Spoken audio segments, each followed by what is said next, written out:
의료생활협동조합병원 들어보셨나요? 지역 주민들이 돈을 모아 만든 조합형 병원으로 전문화나 대형화하는다는 병원의 새로운 대안으로 떠오르고 있습니다. 이재훈 기자가 보도합니다. 관절염으로 손마디가 부은 환자가 의사의 진료를 받고 있습니다. 근데 또 제 말을 잘해야 돼. 의사와 환자는 무려 5분 넘게 증상에 대해 상세하게 이야기를 나눕니다. 여기 선생님한테 이렇게 편하게 다 말을 하니까 좀 이제 자세히 또 들어주시고 그러니까 시간적 제한도 없고 그러니까 편하죠, 환자로서는. 환자를 직접 찾아가는 왕진도 마다하지 않습니다. 당뇨가 과대 걸을 수 없는 할머니가 감기에 걸렸다는 소식에 의사가 직접 집을 찾았습니다. 열난다고 해서 걱정했었는데 괜찮은 것 같아요.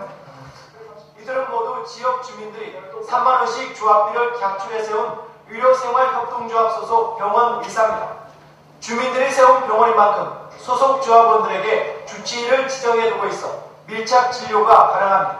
또 약물 남용을 최대한 막기 위해 가능하면 약이나 주사제를 적게 처방하면서 진료하고 있습니다.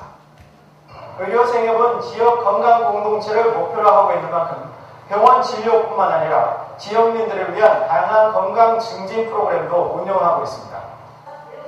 체조, 요가 같은 운동 소모임과 건강 강좌는 물론 노인 돌보기 같은 지역 봉사도 중점 사업 가운데 하나입니다. 이 병원 자체에서 좋은 일을 많이 하셔서 저희도 그 일에 동참하게 됐죠. 의료생협은 현재 서울과 인천, 안성, 원주 등 전국 12곳에 조직돼 있고 최근 2곳이 설립 준비 중입니다. 병원이 갈수록 전문화 대형화되고 있는 상황에서 의료생활협동조합 운동은 또 다른 흐름을 만들고 있습니다. MBC 뉴스. 어제 주민들이 돈을 모아 병원을 직접 운영하는 의료생활협동조합병원에 대해서 소개를 해드렸는데요. 이런 병원들이 가능한 것은 결국 참 의술을 펴려는 의사들 열정 덕분입니다. 이 의사들을 이재훈 기자가 만나봤습니다. 지난 1988년 경기도 안성에 주말 진료 봉사를 나갔던 앳된 얼굴의 의대생들. 이들은 농민들과 힘을 합쳐 1944년 마침내 안성 국민의원을 세웠습니다. 이인동 권성실 부부는 지역 건강 공동체를 만들기 위해 15년째 농민들이 운영하는 이 병원에서 월급쟁이 의사로 근무하고 있습니다. 건강을 유지하고 증진시키는 것이 주치의의 역할이기 때문에 그런 역할들을 이런 데가 아니면 어떻게 할까 내가 말이죠. 인천 평화의료생활협동조합의 김명일 원장은 왕진을 나왔지만 환자의 형편이 어려워 왕진비는 못 받았습니다. 의료생활협동조합 병원에 근무하는 의사들의 월급은 일반 병원 의사들에 비해 많이 적지만 이직은 거의 없습니다. 경제적인 그런 부분도 중요하지만 그거에 상응하는 더 큰 보람들을 느낄 수 있기 때문에. 하지만 협동조합이 병원을 운영할 수 있다는 점을 악용해 영리활동을 하는 병원들이 생겨나자 정부가 이를 막기 위해 조합비를 낸 사람들만 진료하라고 내린 지침 때문에 걱정이 많습니다. 의료생협의 원래의 목표가 지역사회 전체를 건강하게 하는 거지 조합원들만 싹 추려서 조합원들만 잘 먹고 잘 살자 이게 처음부터 아니기 때문에 조합원들 외에 외부인들을 진료하지 못할 경우 당장 병원 운영이 어려워지고 결국 문을 닫을 수밖에 없다는 점에서 고민은 커지고 있습니다. MBC 뉴스. 예, 그 자료에 이제 의료생협의 뭐 활동의 과제나 이런 것들을 자료집에 잘 정리가 되어 있으니까 참조를 좀 하시기 바랍니다. 예, 이상입니다. MBC 뉴스데스크 음악이 나오니까 잠이 다 확 깨졌을 것 같습니다. 의료생협답게 잠을 깨워주시기 바랍니다. 예, 그 의료생협에 대해서는 뭐 저도 의료생협에서 일을 했지만 계속 질문하시는 것 중에 하나가 의사가 착한 일 하는 거하고 의료생협하고 무슨 차이냐라고 얘기를 하시는데 굉장히 큰 차이가 있는 것 같습니다. 저도 잘 몰랐던 거지만 제가 예전에 일본의 어느 할아버지 의사 청년 시절부터 의료생협을 만들어서 평생을 했던 분이 얘기를 하셨는데요. 자기가 그 지역의 재난 지역의 의료 봉사를 나갔다가 거기 주저앉아가지고 의료생협을 하게 됐답니다. 근데 그때 자기가 고민했던 거는 내가 여기다 병원을 열고 착한 일을 하면은 나는 이 마을의 영웅이 될 수는 있겠지만 내가 죽고 나면 이 마을은 다시 의료 문제를 해결하지 못하는 구조가 되는데 이 마을 사람들이 천막병원이라도 스스로 만든 곳에서 내가 페이닥터로 일을 하게 되면 주민들은 스스로 의료 문제를 해결할 수 있는 힘이 축적이 되고 내가 없어도 자신들의 의료기관을 유지할 거기 때문에 의료생협을 했다라고 이야기를 하는데요. 어제 아마 저희가 이제 몬드라곤에서 오신 호세마리아 선생님의 강의 중에 협동조합 운동이다라고 하는 것은 경험의 운동이고 경험이 축적돼가는 운동이다라고 하는 것도 아마 연결이 될 수 있는 것이라고 보여집니다. 그런 면에서 의료생협을 만든다라고 하는 것 자체에 속된 말로 얘기하면 어느 마을에 건달 하나가 약한 사람들을 자꾸 괴롭히는데 동네 사람들이 힘 모아서 한번 해본 마을하고요. 계속 매맞은 마을하거든요. 깡패들을 대하는 태도가 달라지는 거하고 똑같다고 보시면 될 것 같습니다. 그게 아마 협동조합이 아닐까라고 생각을 하고요. 이어서 이제 그와 비슷한 경험을 해오신 우리 신만수 대표님을 좀 모시겠습니다. 철거민 운동에서부터 시작해서 강한 자들의 뭐라 그럴까요? 우리 삶을 파괴하는 행위에 대해서 끊임없이 맞서서 이겨온 경험들을 축적하면서 이제 주민운동을 이끌어오셨는데요. 그 사례에 발표를 있습니다. 저희 성동구에 금호동, 행당동, 하왕천리동 일대가 있는데 가난한 사람들 하면 이제 달동네, 산동네, 연속국에도 보시잖아요. 그런 곳이고 가난한 노동자 하면 공장 이런 것을 떠올릴 수 있는데 저희 동네는 가난한 사람들이 터전인 산동네에서 사람들이 이제 살면서 거기서부터 재개발되면서 그런 과정에서 쫓겨나게 됐기 때문에 그것을 쫓겨나지 않고 우리 주거권을 어떻게 쟁취할 것인가 그런 데로부터 활동이 시작되었습니다.